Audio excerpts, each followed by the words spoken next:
There are 8 playable characters in Fear and Hunger Termina. They all arrive on the same train. Along with them we have another 6 side characters. We can't recruit any of these 6, but can encounter them numerous times throughout our journey in Preheville. Each character has their own motivations for being in the city, and a unique storyline throughout the game. The first character we'll be looking at is Karin, the journalist. Karin's life hasn't been conventional by any means. As a young girl, Karin was the youngest of her siblings, living as members of the Bremen Empire's aristocracy.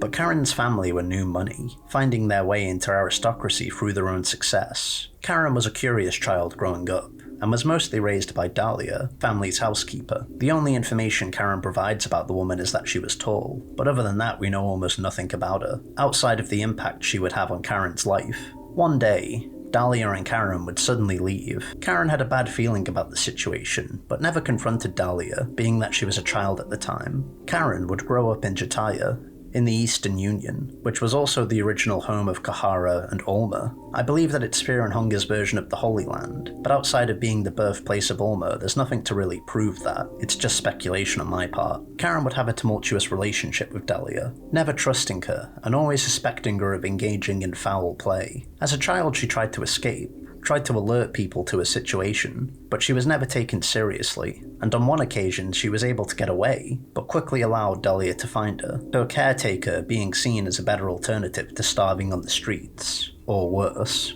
Her time in Jataya was the first time that Karin became aware of inequality.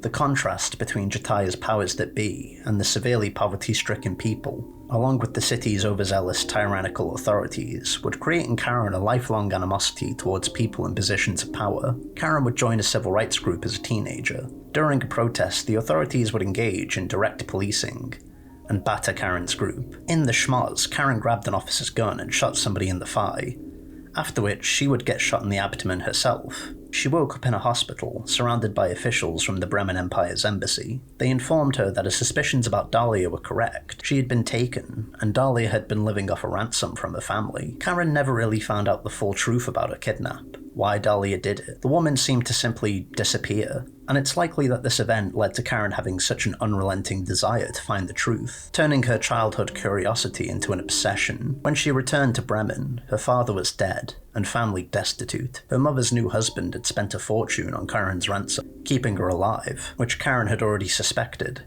Karin's family had lost its wealth and position in society because of the mass social upheaval that was occurring in Bremen at the time, and the catalyst for all of this was the mysterious Kaiser. The man somehow rose from a nobody to leader of the Bremen Empire in a short few years. His rhetoric against the Bremen's nobility turned to violence when the commoners of the country rose up, leaving Karin and her family in the situation they now found themselves in. Her father's dead, and her brother's fate unmentioned, though considering Karin's scathing hatred of the Bremen, they're also likely dead. Ever restless, Karin dedicated her life to journalism, and managed to become one at quite a young age. She toiled for a few years, traversing battlefields and surviving through extreme conditions, and it paid off. She stumbled across a conspiracy theory that the Kaiser and his sudden ascent was aided by a secret society, a group simply called the New Gods, who operate in the shadows and have been active in the world longer than any record Karin can find.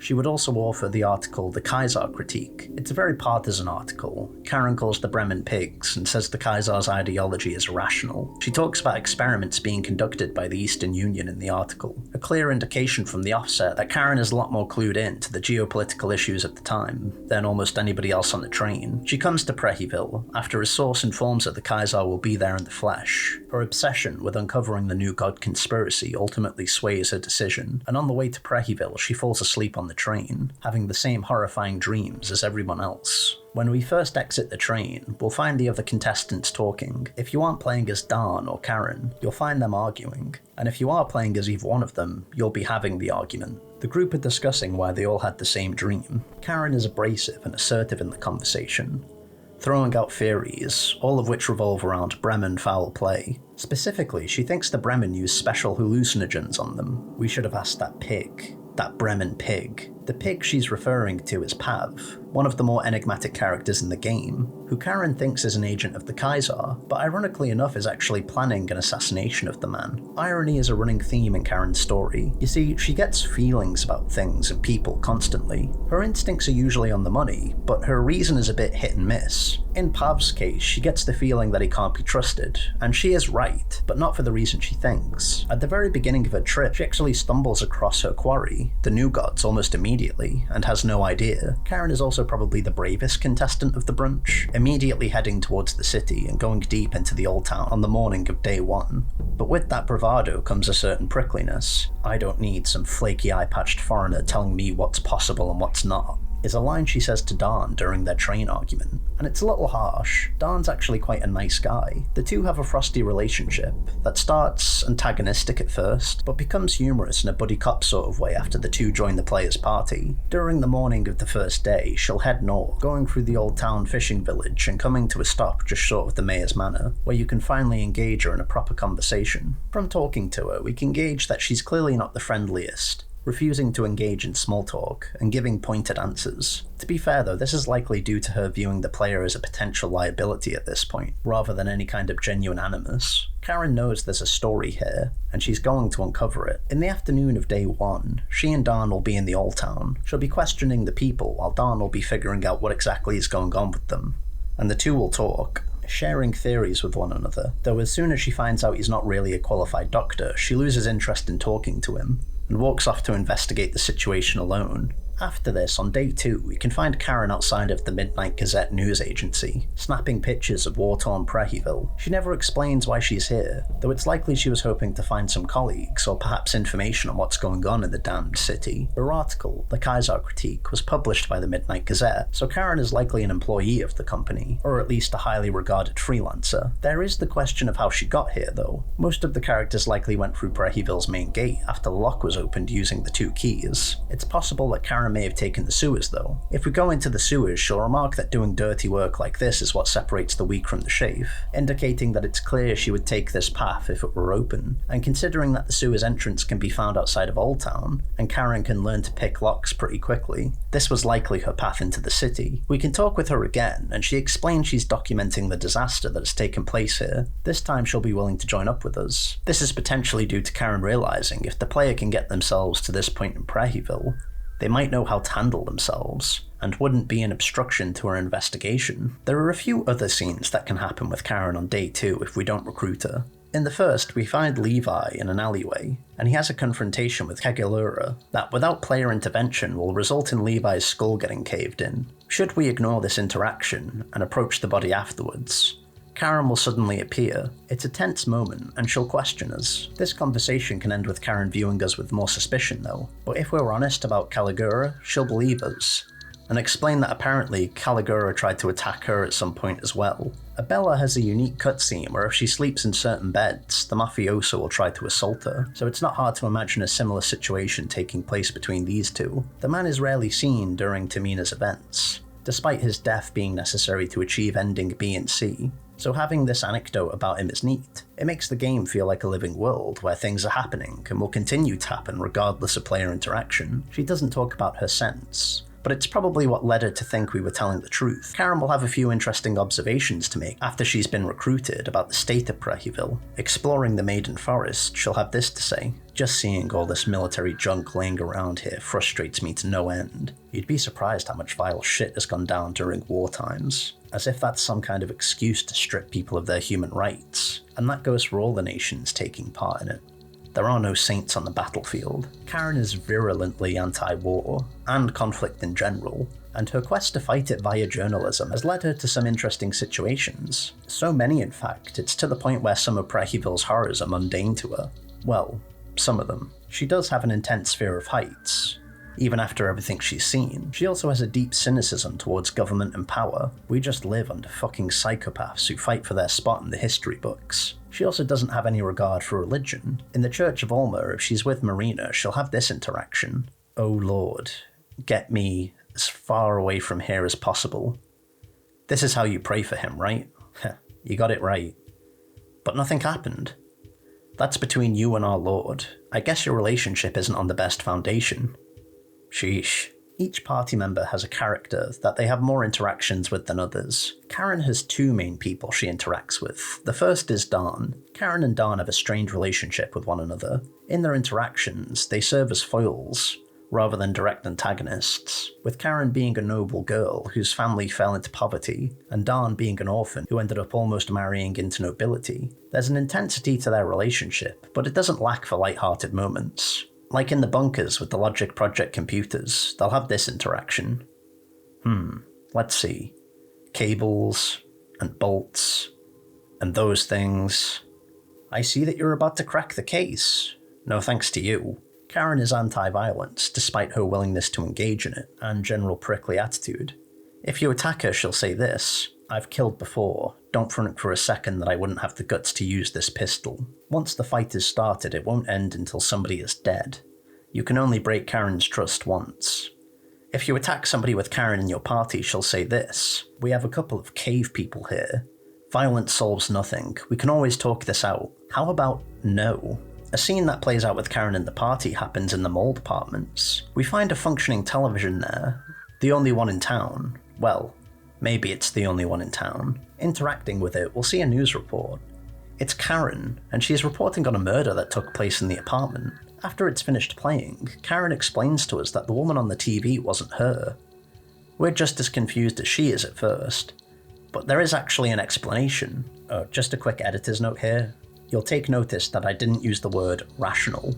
The explanation might be that the Karin in the TV is a doppelganger. In Termina we can encounter a few of these things. They're bizarre homunculi, recreations of the contestants of the final Termina, but they're peculiar. Their appearances are uncanny, like they haven't had enough time to bake in the oven. For example, we find Olivia's doppelganger in the Maiden Forest, running around carefree. Olivia is wheelchair-bound, and very shy. It's difficult to say what the doppelganger's origins might be. My theory is that they're creations of the Logic God, in an attempt to revive dead contestants who it needs to fully activate itself. But this theory requires more investigation, and this video is about Karin. She's understandably a bit shaken by the whole scene. The other character that Karin interacts with the most is Osar. Osar is concerned with the greater scheme, and doesn't have patience for mankind and its cultural expression. In Preheville's bookstore, he derides the fiction on display and the escapist mindset they encourage, to which Karin will push back. But their conflict goes deeper than that. Behind Karin's coldness is a genuine care for other people,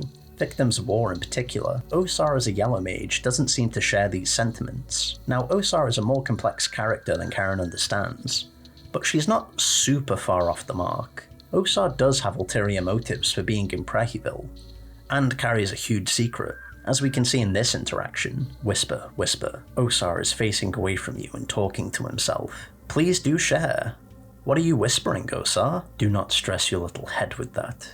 It is nothing of concern. Looks pretty concerning to me. Osar carries the head of Nashra, who advises the young yellow mage. Osar being creepy and vague about the magical occurrences in Preheville, while also having whisper sessions with Nashra like they're two schoolgirls giggling about boys, is obviously going to set Karin off. Osar is a man of many secrets, so it does make sense why Karin would have a natural animosity towards him. On the third day we start to see the cracks in Karin's tough exterior. The events of the last few days have taken their toll on Karin's psyche. It starts in the morning of day 3. Should we be exploring Preheville's temple district, we'll run into August, who Karin gives chase to. Apparently she has a third lung, because she actually manages to catch the guy, who treats fear and hunger like it's Assassin's Creed. She has her gun pointed firmly at August. Up to this point, Karin will look down on us if we attack another contestant, so she likely wouldn't be doing this without motive. Karin accuses August of documenting every passenger in a diary that she claims to have stolen off him. If we don't intervene, Karin will shoot August stone cold dead.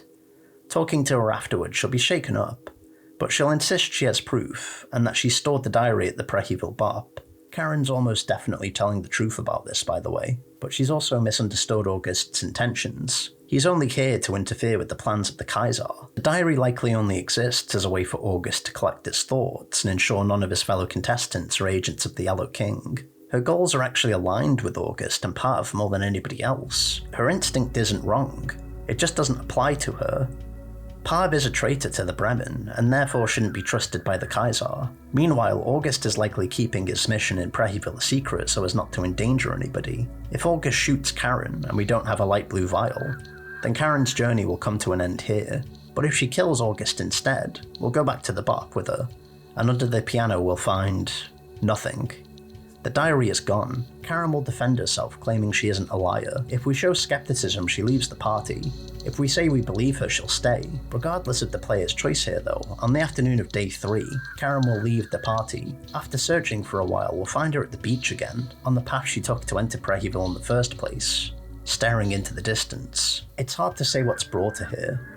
Maybe it was the murder of August, or perhaps the whole Termina scenario has finally started to break her resolve. Talking to her yields this dialogue. They started calling us vultures, because we'd always circle around the battlefields looking for a scoop. But I like to think we're more like Valkyries, immortalizing the people who fought and are now gone. That's what I keep telling myself, at least.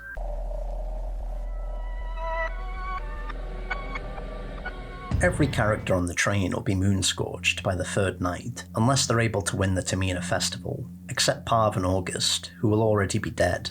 Different characters transform on different days and times, and it's usually in relation to some stimuli that they've encountered during their trip to Preheville. The gentleman, for example, seems to transform as a result of Henrik's frustration and impotence, and not being useful in the situation getting the better of him, and resulting in his transformation into a form that can actually be useful, to some degree, in that it's able to provide the key to Preheville's gate, and it's a menace in combat. But what exactly is moonscorching?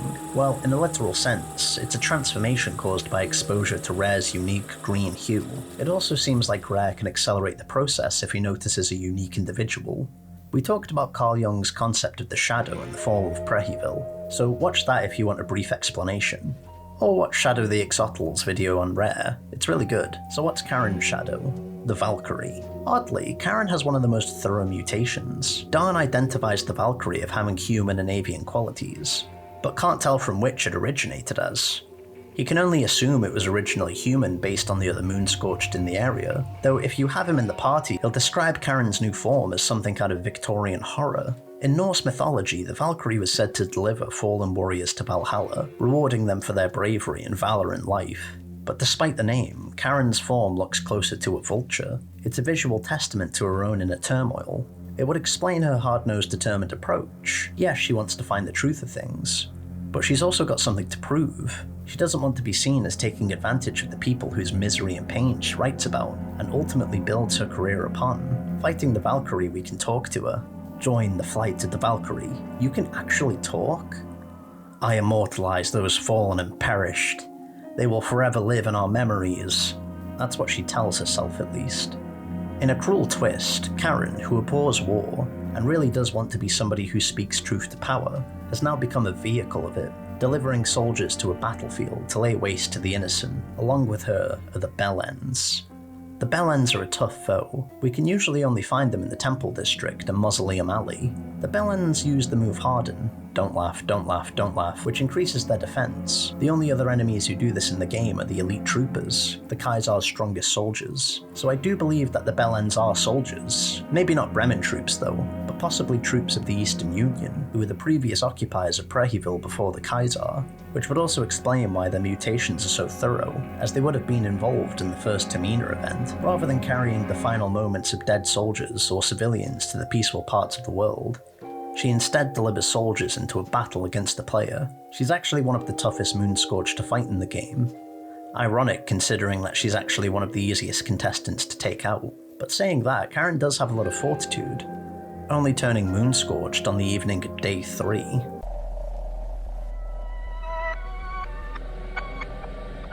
If Karin is able to escape Preheville one way or the other, she'll take her newfound knowledge and dedicate her life to exposing the whole rotten truth to the world. Though her time in Preheville has taken its toll on her, she's not quite been driven mad, and she's self-aware about how she'd sound if she tried to describe her experiences in Preheville to people. They'd be skeptical at the very least. So she decides to continue investigating, and eventually reveal the truth to the world, albeit she knows she needs extraordinary evidence for that. It's hard to say whether she's able to shake the biases and prickliness that plagued her during her time in Preheville. Her attitude likely alienates people sympathetic to her cause, and creates hostility in situations where it isn't necessary. Karin's obsession with the truth is righteous, but she also has a tendency to jump to conclusions that are incorrect. But what about her quest to uncover the new gods? Rather hilariously, she finds them almost immediately, immediately. She just doesn't have all the information to put together who they are or what they want from her. There's a bit of a tragedy to it, because it's possible during her time in Preheville she didn't encounter a single other new god after this, when there are at least 4 she could have stumbled upon. Karin feels guilty, not just about her profession but also the success that follows with it, highlighted by an interaction we can have with her in the late game, where she tells us what she'd want to do if she escapes Preheville. Once I'm out of here and all this is in the past, I'll put out all the dirty laundry I've witnessed so far. Just wait and see. The world will know. Naturally, I'll win an award or 2 from all that. That's the plan. An award or 2 would go a long way in getting me famous. Not that I'd care for the fame, of course, just who do you think I am? I want to gain more fame so I can work more independently in the future. That's the only way to out certain people and certain truths. This is another stark example of the conflict within Karin, and honestly I think this one is a little sadder, maybe even sadder than the scene on the beach, because she downplays her own desire, which are perfectly normal out of a sense of guilt. It's okay to want to win, to want to be recognised, and Karin's conflict about her work puts her in a situation where she has to downplay it, where she has to almost degrade it. Karin's arc in the story seems to be realising that there are some truths she'll never fully understand, but just because she might never succeed doesn't mean she shouldn't at least try to, which is why Karin, despite being exposed to madness, still opts to pursue the truth no matter what. Which is why she's the best girl, by the way. Karin is one of the hardest characters to play from the offset, even though she can start with a Luger and the skill escape plan, which makes fleeing battle a lot easier, as her greatest weapon is the talk skill. Talking though requires a lot of in-game knowledge and trial and error, and when you use the talk skill you skip your turn, which can result in devastating consequences if you get it wrong, but on her particular talent tree is the skill diplomacy. She can use it to talk without skipping a turn, which you can use to negotiate with enemies, getting them to hesitate at a crucial moment in the fight, or even outright ending the fight with no further incident. While she does leave Preheville with some knowledge of what the new gods are, it's hard to say if she ever gets the full picture of their presence in the ancient city, but just because she doesn't get the scoop on them doesn't mean that you can't. And I'll give it to you. Next time.